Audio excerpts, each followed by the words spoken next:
Hey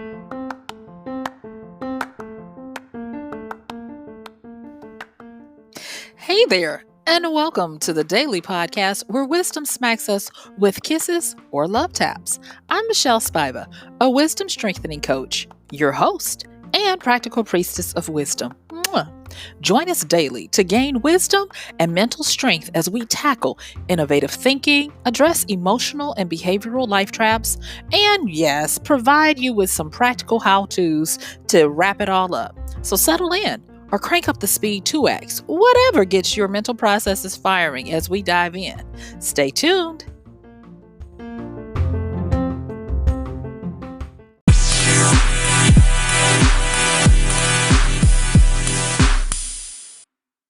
Yay!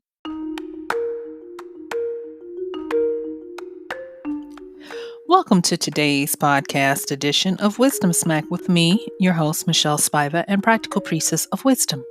And today I am wanting to share with you a little bit of the insights and hopefully give you some food for thought and inspiration as we get to talking about what happens when you're just tired, you're over it, and there is fatigue.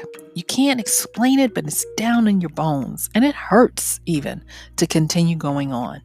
So join me as we get to talking about the fatigue factor. I'll see you on the flip.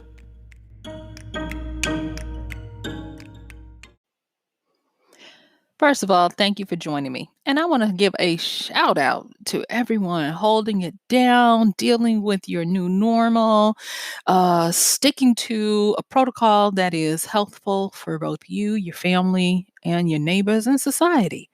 And I also want to say, I see you.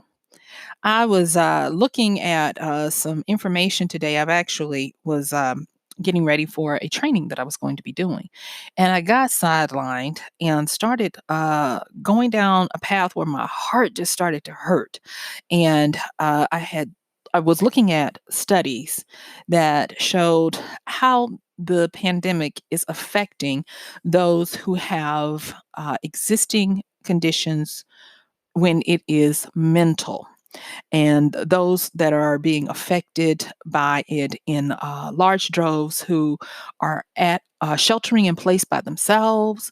There are rates of suicide going up. Those who are at home who are sheltering in place who may have addictions and they can't get the help they need, or even trying to go through withdrawals on their own that can be very dangerous. And then those who are mentally challenged, who may not have even known it, and that the epidemic is starting to trigger that. And my heart just ached, having been, adjacent in some of my previous work in therapy and the like of dealing with that, not deep down with that population, but having a great respect for my colleagues who did. And my heart goes out. And if you are feeling alone, if you're feeling like the walls are caving in, like you can't do this, like all hope is lost, hopeless, apathetic, starting to question, why am I here? Or any of those things, I want you to understand you're not alone. You're not alone. And please, please, please, please, please, wherever you are, just take a moment, pick up your phone, go into your apps, and just even look for help, or Google it and look for help, because I don't want to give out phone numbers here, and you may be somewhere else, because I'm blessed that I have a global listenership, and I love you. And I want you to know I love you, and I am sending out digital hearts and support to you right now. Okay.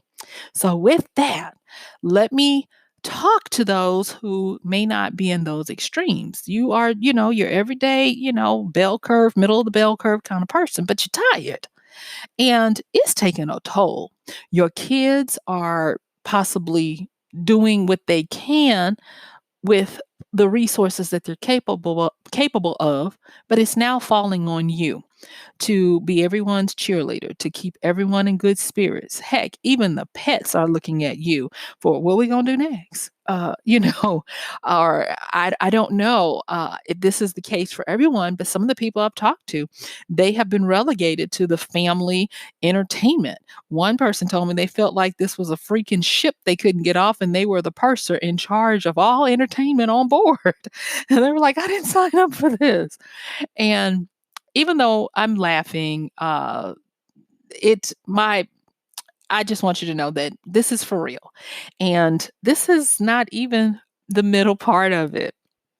Projections are showing that, especially where I am in the United States, that we're just at the beginning of what we really need to do to get to a point where we can go out amongst each other again. And even when we do that, sometime in the summertime, it's going to be different. And so, yeah, I'm like, wow, what do you do when it doesn't look like any hope is in sight?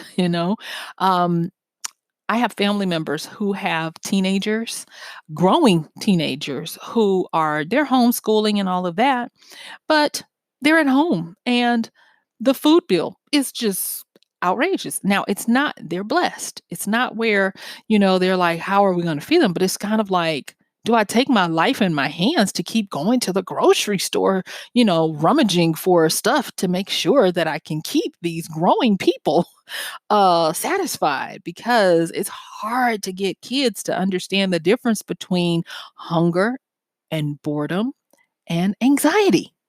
And they all seem to require the same sustenance. So there's that. But then there are the people who are not used to, and I don't want to laugh, but there was this gentleman online the other night talking about his fatigue. And his fatigue has to deal with the fact that he is having to work from home. And he has said that once he is done working from home, he never wants to work from home again, because at least at work, he can go hide in the bathroom. He can go up to the 10th floor to visit someone, and he can blow off some steam and get away from his desk. He says, but at home, it's just one webinar or Zoom call after another all day long. And he was like, I am working more than I ever have in my life. And he even said that he had to purchase a table for his apartment just so that he wouldn't break his back trying to sit in his, kitchen tables or in his bed to try to do his work. And I totally understand that. And I'm not trying to gloat, but I am wanting to say, and I think I'll take a moment just to say that you know what? When you guys went to work and you used to call people like me who work from home every day and just want to shoot the breeze. Maybe you're going for your lunch or you're going for your evening commute and you want someone to keep you company and you call us and we're trying to tell you we're still working. You didn't understand, but now you do. And even though I'm making light of this is some serious stuff that a lot of people are dealing with. It's kind of like you're getting to this point where you get to see a whole new side of yourself that you never knew existed. And it is not a bad thing, but it is something that is very unexpected. The other day, I tried to keep it light when I talked about unexpected side effects. And this is one of them. Figuring out, what is your breaking point? What is the point? What is your tensile strength of what you can handle? Because it's not one thing that changed, it's everything that changed. I mean, everything that changed.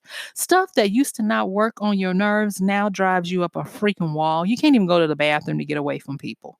And it's nowhere in sight, where it's near. I thought that if I checked my mail on Sunday, that everything would be fine. And I ended up waiting to, check my mail on Sunday.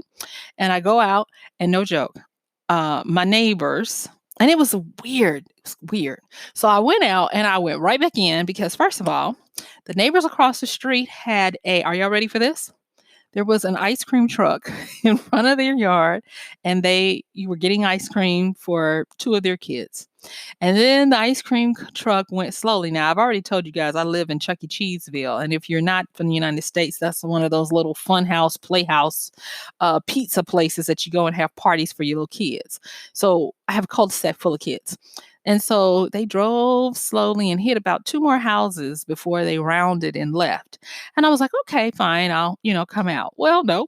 By the time I went out, and yes, there is, enough room across the street. But when I did go out to check my mail, uh, my, neighbor across the street, her little one, was having a tea party. Not a tea party, excuse me, a swim party. They had a little blow up, swimming pool, and there were, um, the little one and 3 friends. So it was not a lot, but they were out there splashing around and doing what they needed to, and I thought it was the cutest thing, and I waved and everything, and I was like, "You know what? I'm not gonna stop. I'm not gonna talk. I'm gonna go right back in."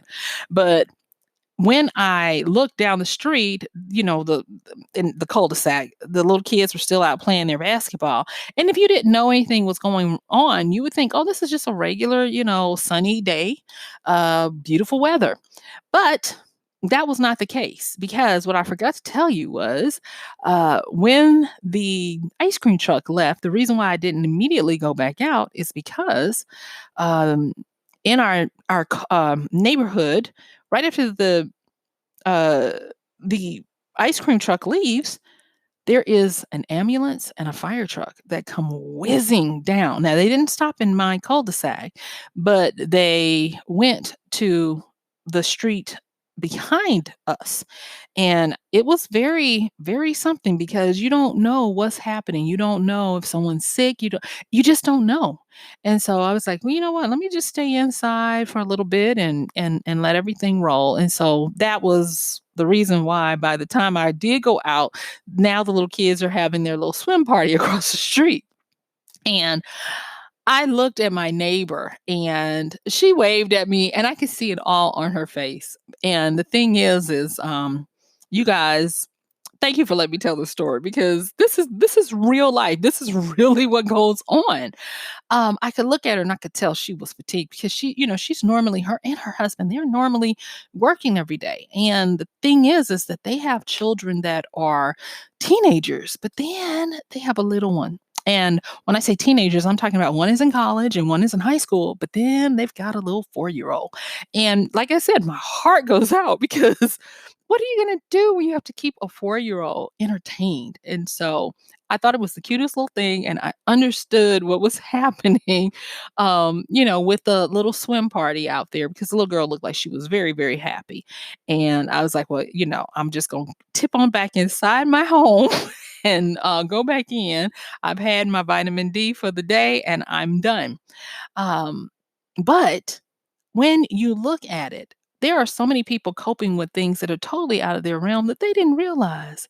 And I am not trying to just paint one picture, because there are people who are sheltering in place by themselves, like me, who, they're not used to this. They're used to being gone and having a life where they only are really home to sleep real good.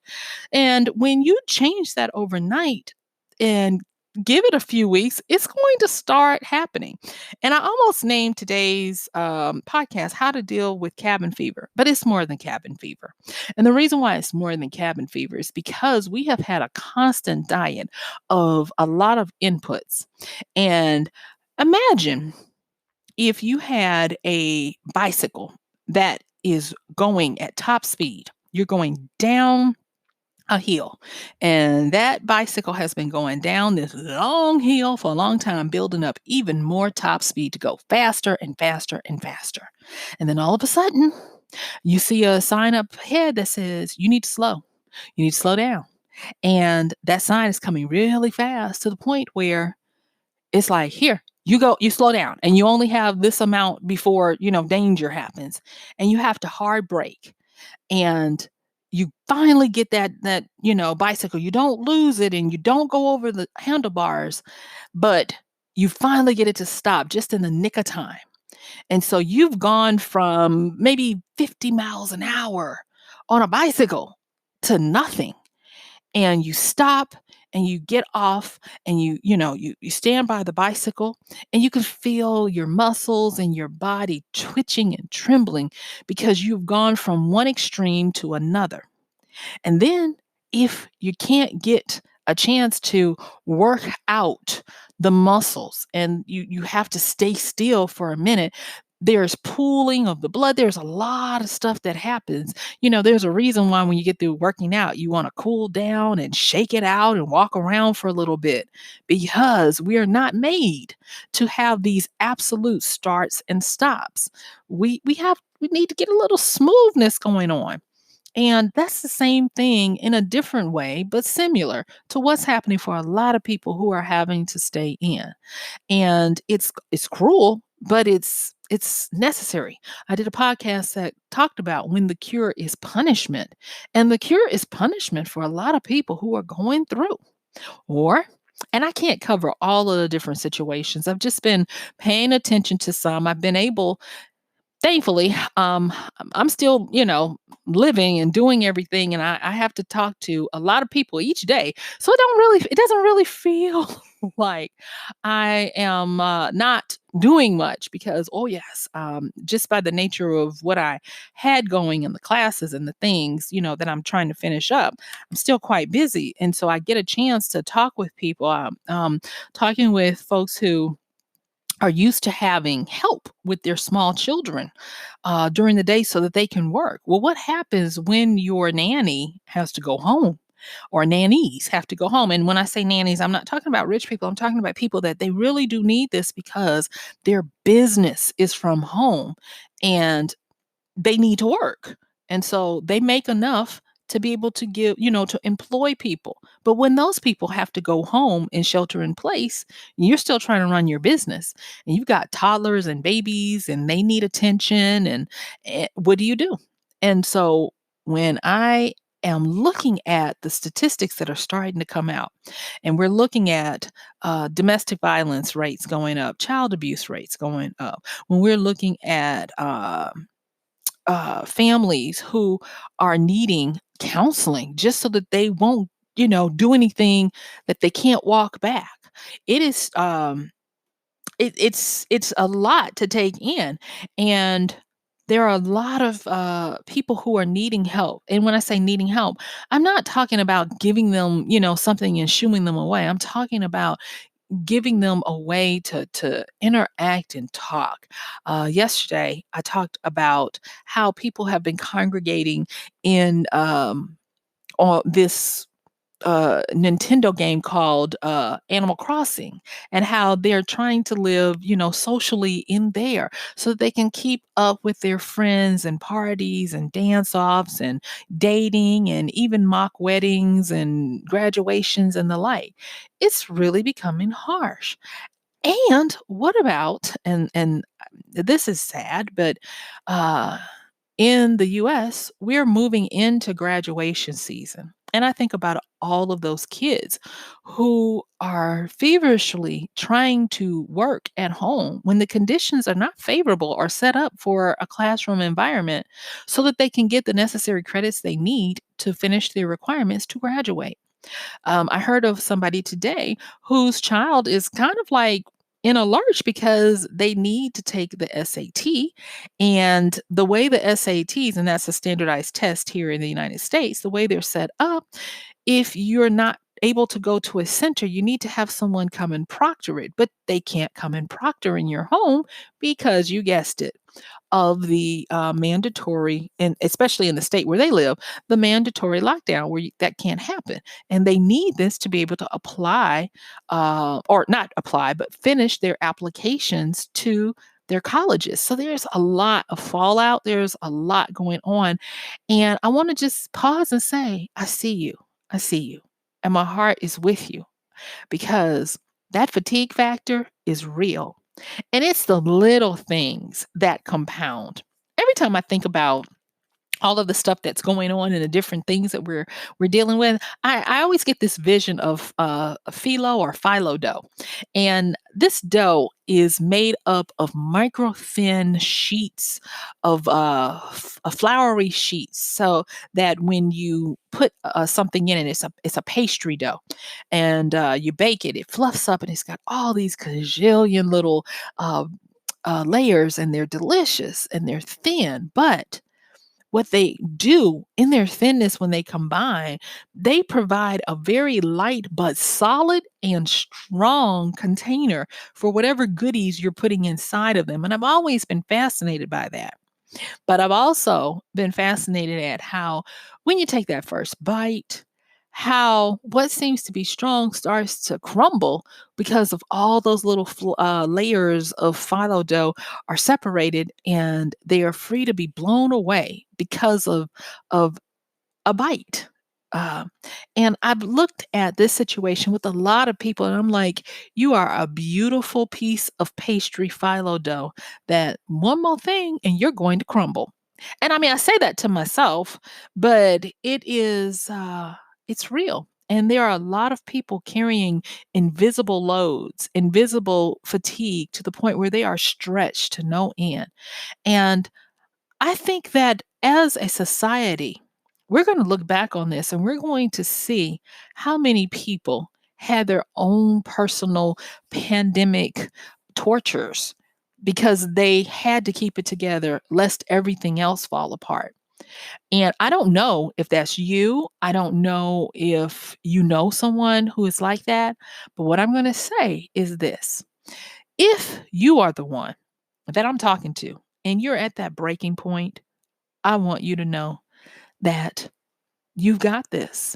And what you need to do is what you need to do. If you need to go and say, this is my designated space, please give me start with what you can. If you can get 30 minutes, an hour, 2 hours, a half day, a day, get what you can from your family so that you can steal away because people don't realize that we have different needs and usually opposites attract. So, because of that, I want to take the last portion of our time together to talk to you about some social sexual personality typings. It's a way of dealing with how people are socially bound to each other. And it's a simple little system. It was actually developed by a doctor in the 1970s who was famed in the hypnotherapy, not hypnotist, but the hypnotherapy profession. And Dr. Kappas, Dr. George Kappas, or that might be his son. But anyway, out of California, Tarzana, California. And it was groundbreaking. He didn't get I don't think he got the accolades that he should have for coming up with this diagnostic because it's really good and it's really helping a lot of people, at least the people I've been sharing it with. So here it is, real quickly.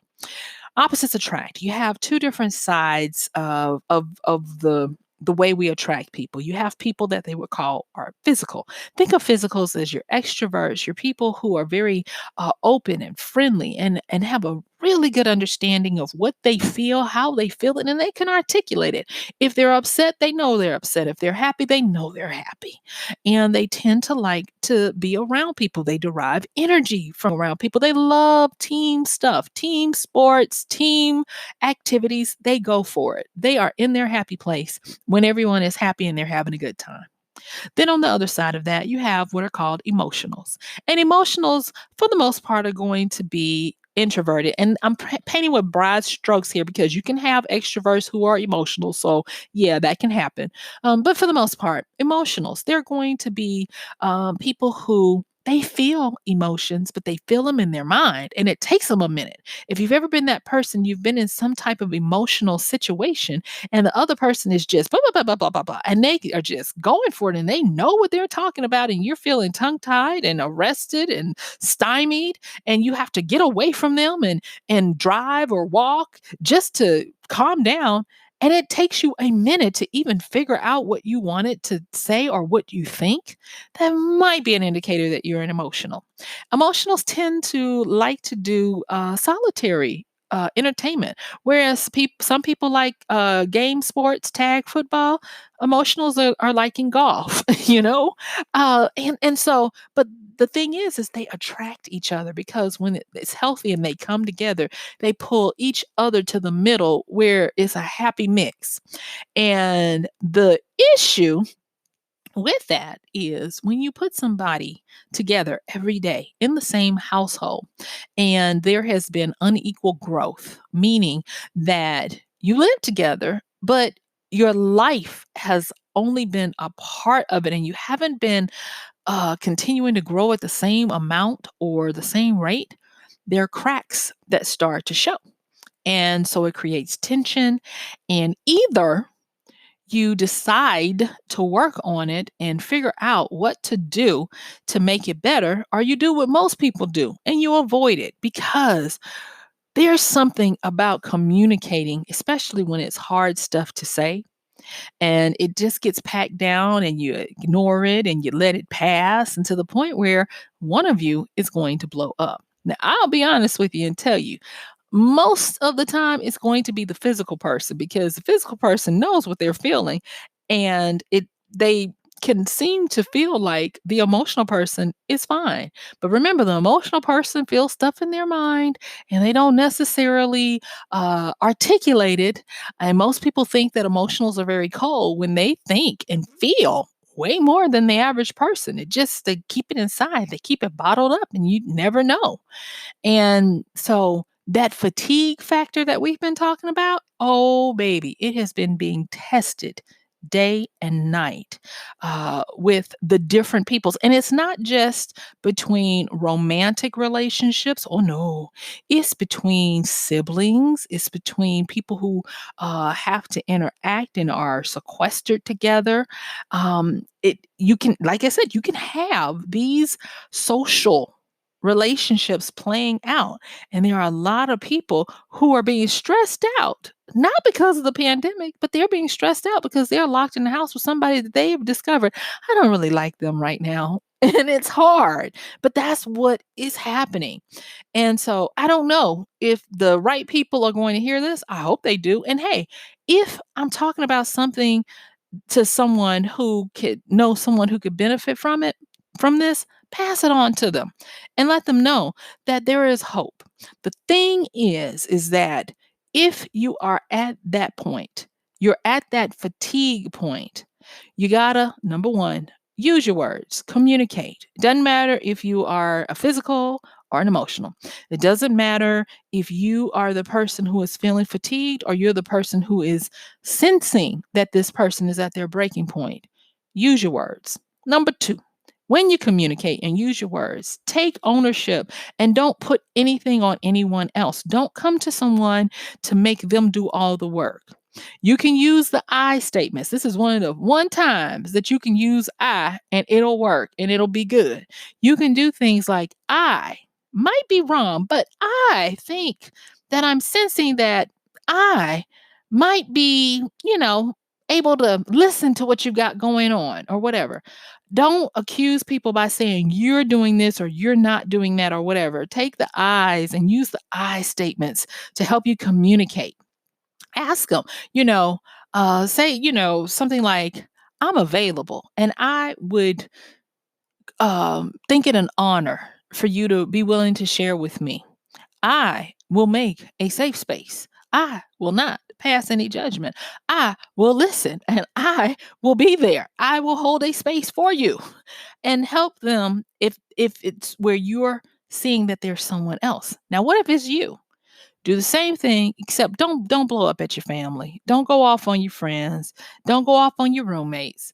Just own your stuff and say, I am feeling closed in. I am under stress. I am seeing that I have met my level where I am about to break. So I am speaking up and letting it be known. And I don't want to come off as harsh. This is just my truth because it's hard for people to discount or argue with you about what you're feeling.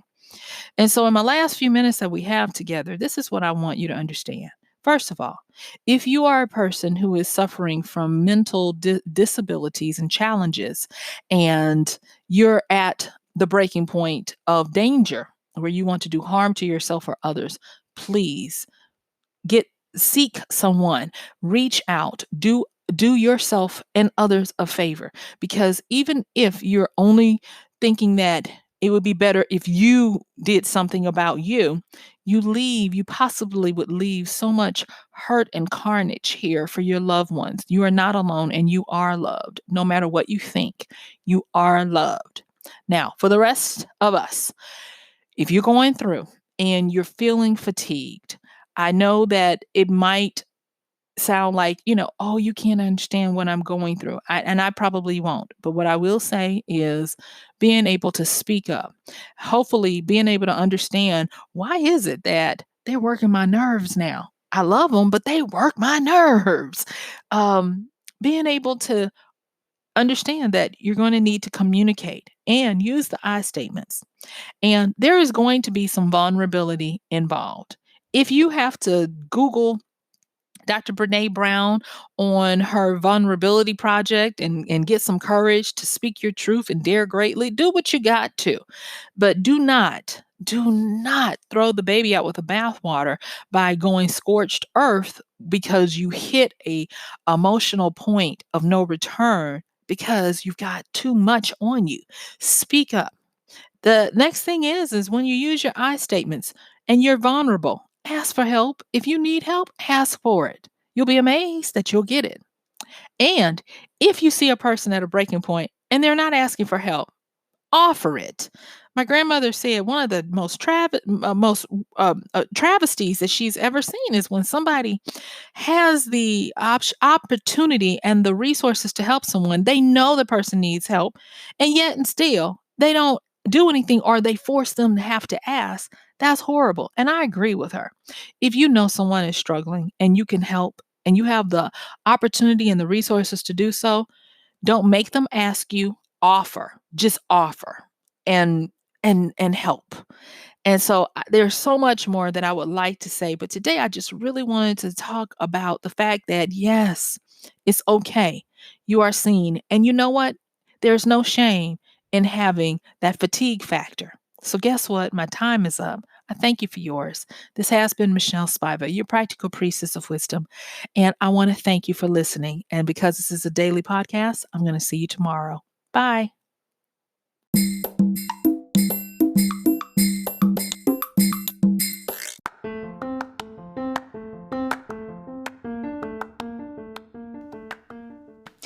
And that's going to do it for today's podcast of Wisdom Smack with MichelleSpiva.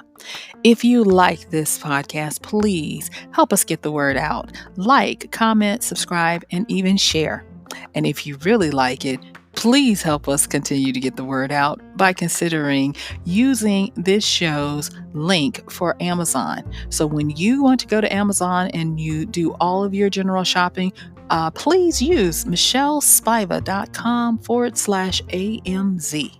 It's simple as that. It doesn't cost you anything extra, and this show might receive a little bit of commission that will go towards helping to further get these episodes out to you and to others. So thank you so much for listening. This has been MichelleSpiva with Wisdom Smack. Bye.